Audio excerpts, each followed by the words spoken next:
Hi, xin chào tất cả các bạn, chào mừng các bạn đến với Hana Slime. Ngày hôm nay thì mình sẽ làm slime tiếp. Nguyên liệu thì gồm có hồ thì mình đã cho vào đây rồi nhá. Hồ mình đã cho vào đây rồi. Tiếp theo là đây là một cái nước trong cái bịt mắt mình cắt lần trước.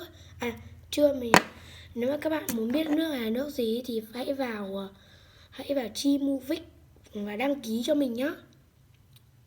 Đấy, nước này là trong bịt mắt mình cắt ra đấy. Và tiếp theo là dung dịch ra miệng.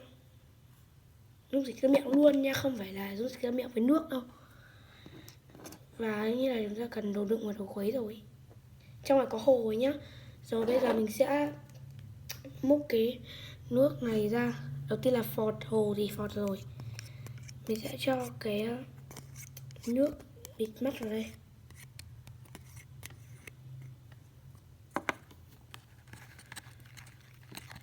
Khuấy đều lên nhé.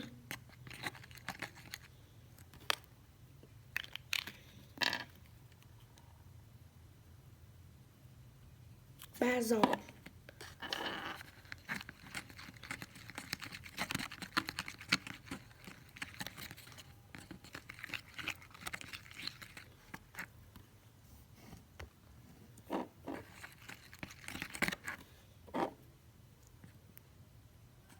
Rồi mình sẽ cho thêm.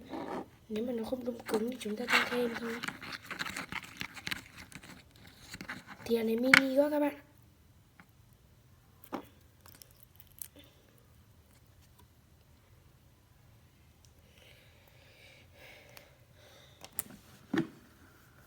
Thìa này nhỏ quá cho nên là mình sẽ dùng bằng một cái đồ đựng khác, đồ khuấy khác.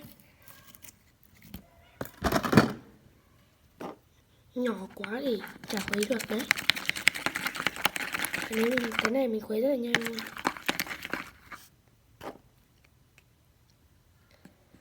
Mình sẽ cho dung dịch ra miệng bao giờ nó cứng nước nhỉ.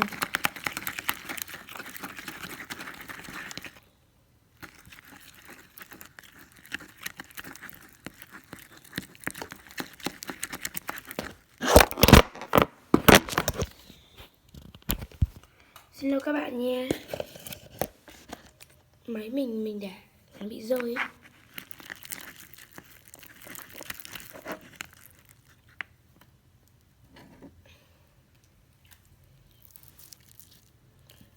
Mình đã xong rồi nhưng mà vẫn còn một ít nên là chúng ta cứ khuấy thôi.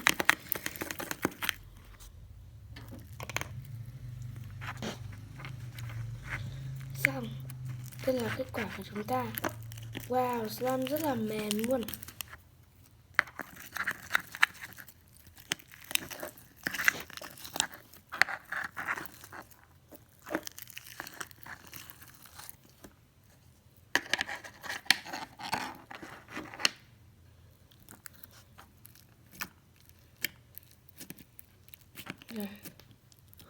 Wow, slime ở đây mình sẽ cho thêm kim tuyến vào nhé.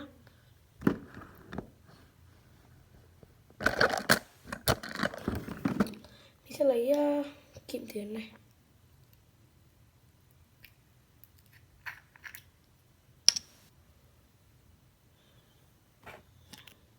Một thìa từng này.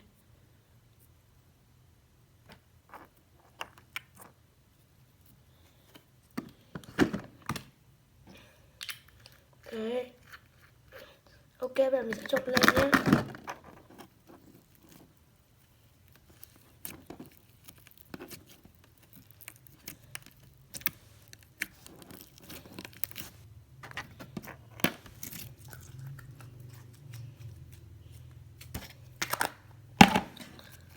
Đó. Cái này thì khá bé nhưng mà rất là xinh.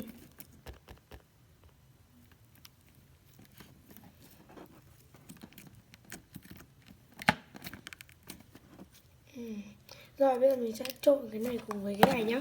Cái này lần trước mình cũng đã làm rồi đấy. Này mình sẽ trộn với nhau.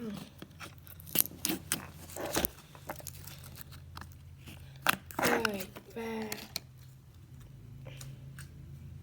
đây là thành quả của chúng ta.